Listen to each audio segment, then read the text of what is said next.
चटकदार बाय मोहिनीमध्ये आपले सर्वांचे स्वागत आहे।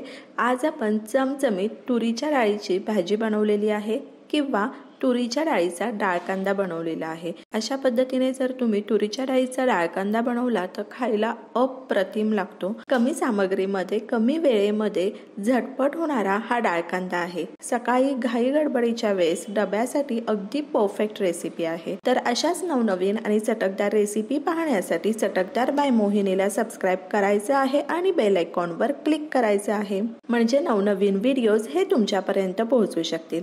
चला मग तर आपण झटपट होणारा डाळ कांदा कसा बनवायचा हे पाहूयात। डाळ कांदा बनवण्यासाठी आपण 1 वाटी तूर डाळ घेतलेली आहे। तूर डाळ आपण 2 ते 3 पाण्याने स्वच्छ धुवून घ्यायची आहे आणि ती अर्धा तासासाठी भिजत ठेवायची आहे।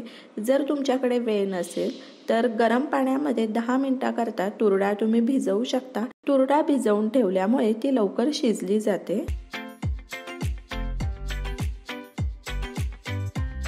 अर्धा तासासाठी आपण तूर डाळ छान भिजत ठेवलेली आहे। अर्धा तास झालेला आहे। या ठिकाणी तुम्ही पाहू शकता आपली तूर डाळ अगदी छान भिजलेली आहे आणि ती पुन्हा एकदा स्वच्छ पाण्याने धुवून घ्यायची आहे। चला मग तर आपण डाळ कांदा बनवायला सुरुवात करू। तर या ठिकाणी कढई गरम केलेली आहे, त्यामध्ये तेल घालूयात। अर्धा चमचा जिरे घालायचे आहे, अर्धा चमचा मोहरी घालायची आहे। मोहरी छान तडतडू द्यायची आहे आणि आता आपण अर्धा चमचा हिंग घालायचा आहे। कढीपत्ता घालूयात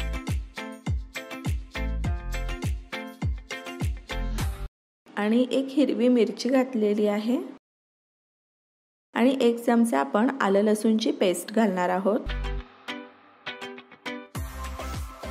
जवळपास मी 3 कांदे कापून घेतलेले आहेत ते घालूयात आणि कांदा आपण मध्यम आचेवर छान परतवून घ्यायचा आहे। पण कांदा आपल्याला अगदी लाल करून घ्यायची गरज नाहीये। 3 ते 4 मिनिटांकरता आपण कांदा छान परतून घेणार आहोत। तर तुम्ही या ठिकाणी पाहू शकता आपला कांदा छान परतून झालेला आहे। तर कोथिंबीर घातलेली आहे। आता आपण मसाले घालूयात।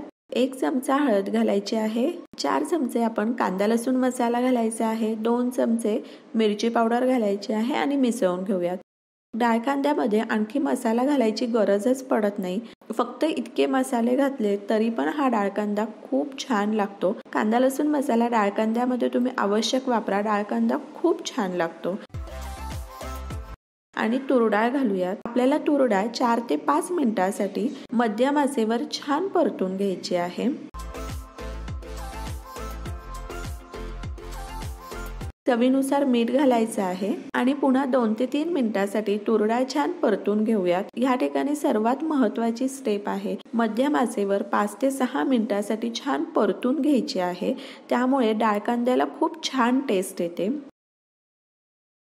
आणि साधारण आपण 1.5 ग्लास पाणी घालायचे आहे। आता तूर डाळ आपण अगोदर भिजत ठेवलेली होती आणि ती छान परतूनही घेतलेली आहे, त्यामुळे तूर डाळ शिजायला फारसा वेळ लागत नाही।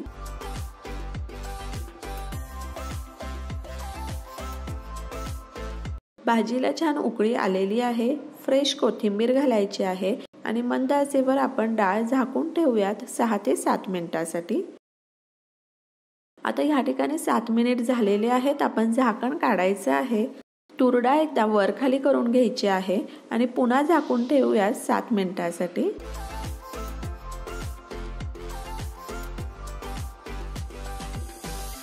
तर या ठिकाणी 7 मिनिट झालेले आहेत। आपण झाकण काढायचं आहे आणि या ठिकाणी आपली तूर डाळ ही छान शिजलेली आहे, तुम्ही पाहू शकता। आपण 1 चमचा गरम मसाला घालायचा आहे आणि 1 चमचा कांदा लसूण मसाला घालायचा आहे। मिसळून घेऊयात आणि 4 ते 5 मिनिटांसाठी मंद आचेवर तूर डाळ छान उकळू द्यायची आहे, म्हणजे सर्व मसाले हे डाळीमध्ये छान मिक्स होतील। फ्रेश कोथिंबीर घालूयात आणि ह्या ठिकाणी तूर डाळीचा डाळ कांदा आपला तयार आहे आणि डाळ कांदा आता आपण सर्व करायला घेऊयात। तर अशा पद्धतीने आपला चमचमीत डाळ कांदा तयार आहे। तुरीच्या डाळीचा डाळ कांदा अप्रतिम झालेला आहे। पोळी बरोबर तुम्ही खाऊ शकता, भाकरी बरोबर खाऊ शकता, राईस बरोबरही छानच लागतो। तर तुम्ही हा डाळकांदा करून पहा आणि मला सांगा कसा वाटला ते। तर अशाच नवनवीन आणि चटकदार रेसिपी पाहण्यासाठी चटकदार बाय मोहिनीला सबस्क्राईब करायचं आहे आणि बेल आयकॉनवर क्लिक करायचं आहे, म्हणजे नवनवीन व्हिडिओज हे तुमच्यापर्यंत पोहोचू शकतील। आणि वेळात वेळ काढून तुम्ही माझी ही रेसिपी पाहिली तर त्यासाठी तुमचे खूप खूप खूप धन्यवाद। पुन्हा भेटूया अशाच एका नवीन रेसिपी बरोबर।